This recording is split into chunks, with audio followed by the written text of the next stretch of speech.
deixa eu mostrar para vocês um outro rapaz. Matheus Hoppers, 17 anos, adolescente apaixonado pela música, cheio de sonhos. O filho querido de uma mãe que chora e clama por justiça. Atenção, ele foi morto com um tiro na cabeça quando seguia para a aula de música há 9 anos. Na época, as investigações apontaram que a madrasta desse menino, a madrasta encomendou o assassinato. E hoje, no tribunal do júri, nós teremos uma resposta. Tem gente que vai sentar no banco dos réus, hein? O júri vai decidir o destino daqueles que tiraram a vida desse garoto. Eu estou indo ao vivo para o tribunal do júri para saber dessa audiência, ou melhor, para saber desse julgamento. Antes, eu quero que você acompanhe como foi esse caso. Eu mudei de cidade porque, para mim, assim, não tem como viver na mesma cidade que estão vivendo os assassinos soltos e impunes que mataram meu filho.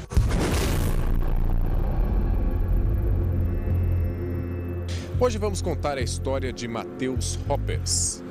Ele era um adolescente de 17 anos de idade, gentil, educado, tinha uma vida regrada pelo pai, pela mãe, já estava terminando o ensino médio, se planejando para o vestibular, mas o principal hobby dele era mexer com música e o seu instrumento favorito era o contrabaixo.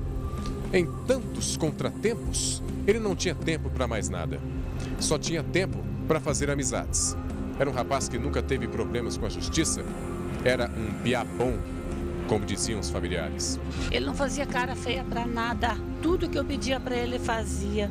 Era um filho assim exemplar, um filho bonzinho. Pedia licença para tudo que ele precisava fazer. Era aquele filho maravilhoso. Até qualquer pessoa falava assim, era o filho perfeito que qualquer mãe quer ter. Ele não tinha desavença com ninguém. Todo mundo até hoje é perplexo com esse crime. Até hoje. Matheus era o mais velho de 3 filhos de pais separados. Pai e mãe já tinham relacionamentos posteriores. O pai conheceu uma mulher que ela era professora e deixou de exercer a profissão para virar manicure de garotas de programa, e ela trabalhava na região central de Curitiba. Essa mulher, com que o pai teve um relacionamento, pode ter uma ligação direta com a morte do adolescente. Eu conheci ela no velório do meu ex-sogro, né? Quando o pai do Charles morreu, ela era casada com o Charles naquela ocasião, isso foi em 2006. Eu ainda dei carona para ela até a casa deles, porque ela estava com a filha pequena no colo. Eu ofereci carona, levei para casa, foi o único contato na minha vida com ela, foi só esse. Parecia uma mulher normal, uma pessoa formada, uma professora, o Matheus falava muito bem dela, então eu não podia jamais supor que aquela ameaça dela, que ia mandar matar o Matheus em 2009, quando ela falou isso, que seria concretizada em 2010. Era 1º de outubro de 2010, uma tarde de sexta-feira, quando Matheus saiu de sua residência aqui na rua Júlio Vichenhall, no bairro Uberaba, residência que ficava nesse conjunto de sobrados. A casa dele era a última. Ele pegou seu instrumento favorito, contrabaixo, colocou embaixo do braço e estava indo em direção a mais uma aula de música, que também fica aqui na região do Jardim das Américas. Só que, infelizmente, ele não chegou nessa aula porque a vida dele foi interrompida no meio do caminho.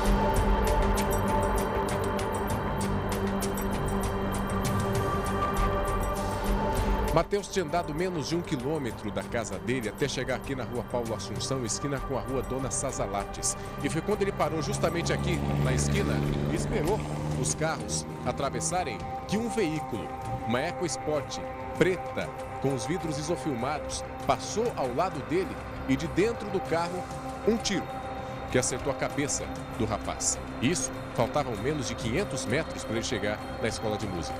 O Matheus, ele chegou a ser resgatado, foi para o hospital, mas infelizmente nessa situação ele não resistiu aos ferimentos.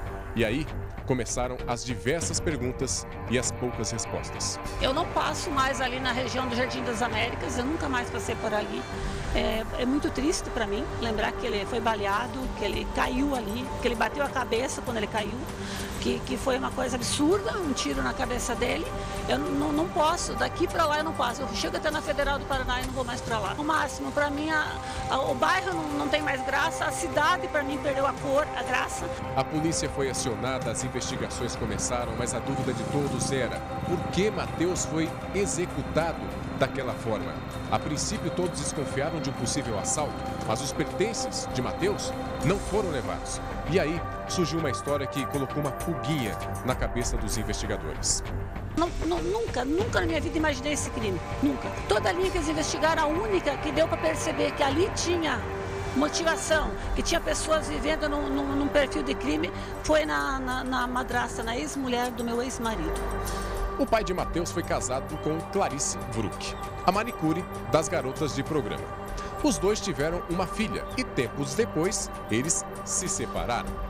Mas a guarda dessa menina ficou com o pai do garoto que foi assassinado. Essa guarda e essa situação causou uma grande revolta na Clarice, que começou a ameaçar o homem e dizia a seguinte frase: "Você pode pagar na mesma moeda." A dor de Clarice era pela ausência da filha e ela queria que o pai também sentisse a ausência do filho. Ela falou para o meu ex-marido que ia mandar matar o Matheus. E ele me comunicou isso em 2009, mas eu acreditei que isso fosse uma coisa falada da boca para fora, que não aconteceria jamais. Afinal de contas, ela tinha uma filha, irmã do Matheus, não poderia pensar e agir dessa forma, né? Porém, nas investigações, quando a polícia percebeu que ela vivia com drogas, vivia se prostituindo, aí deu para perceber que ali era um mundo de pessoas que matam por qualquer coisa, matam porque querem fazer algo pelo amigo, matam para se divertir. É esse perfil de morte que eles praticam. Clarice Vruk foi presa pela polícia acusada de ser a mandante do crime. 9 anos depois, os julgamentos estão prestes a começar. E o primeiro a se sentar na frente do juiz é o namorado de Clarice, Denis Christian de Pinheiro, um dos réus desse caso. Hoje a família só espera que a justiça seja feita. Eu tenho certeza que eles vão ser presos. Eu só não imaginava que ia demorar tanto tempo, né? Agora já faz 8 anos e meio que o crime aconteceu e por enquanto nenhum foi preso. Um vai ser julgado na segunda-feira.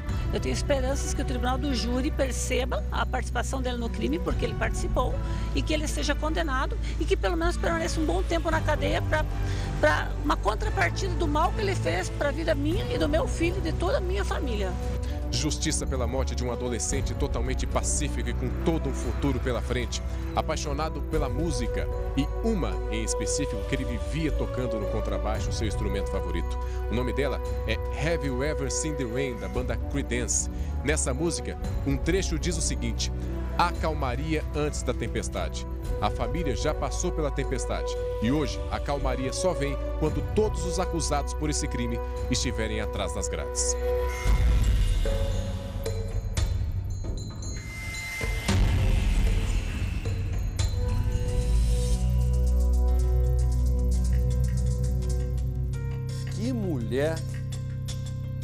Que mulher é essa que tem coragem de mandar matar um menino de 17 anos por vingança, só porque perdeu a guarda da filha? Eu estou indo ao vivo para o Tribunal do Júri, hein? Começa o julgamento agora. Nós vamos atualizar as informações com o Márcio Barros.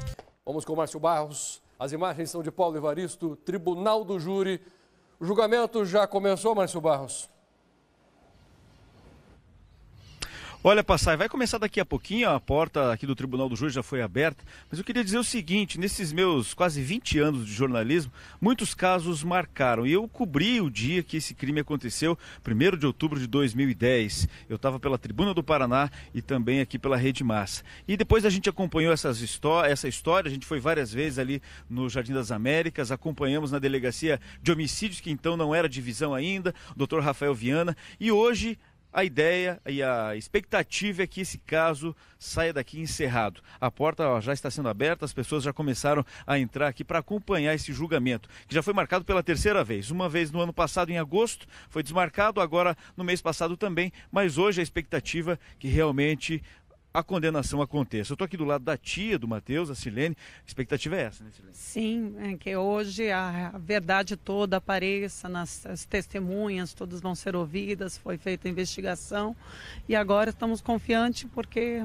foi uma tragédia nas nossas vidas que até hoje a gente não conseguiu nem viver um luto, porque até na alegria nós estamos tristes, só de saber de perder um garoto cheio de vida de uma forma tão premeditada. Hoje ele estaria com 25 anos. 25 anos, ele já estava prestando vestibulares, inscrito no Enem, e no 3º ano, e tiraram a vida do menino. O que é... Para a família, esse momento, lógico que ele não volta, a gente sabe disso, é um momento triste, como você falou, mas para a família, de repente, seria o começo de um momento de paz, talvez? Sim, essa paz que a gente está buscando, porque não tem como imaginar que a impunidade prevaleça, que a pessoa continua solta pela cidade, andando por Curitiba. Minha irmã, a mãe do Matheus, não conseguiu mais nem, ela era engenheira da Volkswagen, não conseguiu nem mais trabalhar, ficou um ano deprimida, resolveu ir morar no interior de Santa Catarina porque não conseguia respirar o mesmo ar da cidade dos assassinos que mataram. Ela passava na rua da casa e lembrava das imagens do vídeo de monitoramento, né? Isso, passava nas ruas, sabia que estavam por aqui soltos. Então é preciso haver a punição para dar essa paz, para entender que a justiça trabalha, que foi feito e que não fica impune, que quem faz tem consequências, né? O advogado falou que tem expectativa de tempo que esse julgamento deve demorar, deve prosseguir para outros dias? Pelo que a gente está sabendo, pela quantidade de testemunhas, acredito que termina hoje até umas 19 horas, não deve tardar mais, porque não tem tantas testemunhas assim, acho que tem 6 ou 8 testemunhas contando tanto de defesa como de acusação, né? Tá certo. Silene, obrigado pela entrevista, boa sorte no julgamento, que deve terminar hoje, como ela disse, Passaia, por volta das 19 horas. E quem está sentado no banco dos réus é exatamente o homem que é o principal suspeito desse caso, que tinha um relacionamento com uma ex-esposa do pai do Matheus. A gente vai acompanhar esse caso, com certeza amanhã a gente traz todas as informações com relação a esse julgamento que começa agora. As pessoas estão entrando aqui, colegas de escola que estudavam com o Matheus naquela época, outros familiares e pessoas, inclusive estudantes de direito, estão acompanhando esse julgamento porque é um caso emblemático, né? Para a gente entender exatamente o que vai sair daqui até o final da tarde. Passaia. Ok, obrigado, Márcio. Amanhã você atualiza as informações para a gente. Eu vou ficar torcendo para que a justiça seja feita.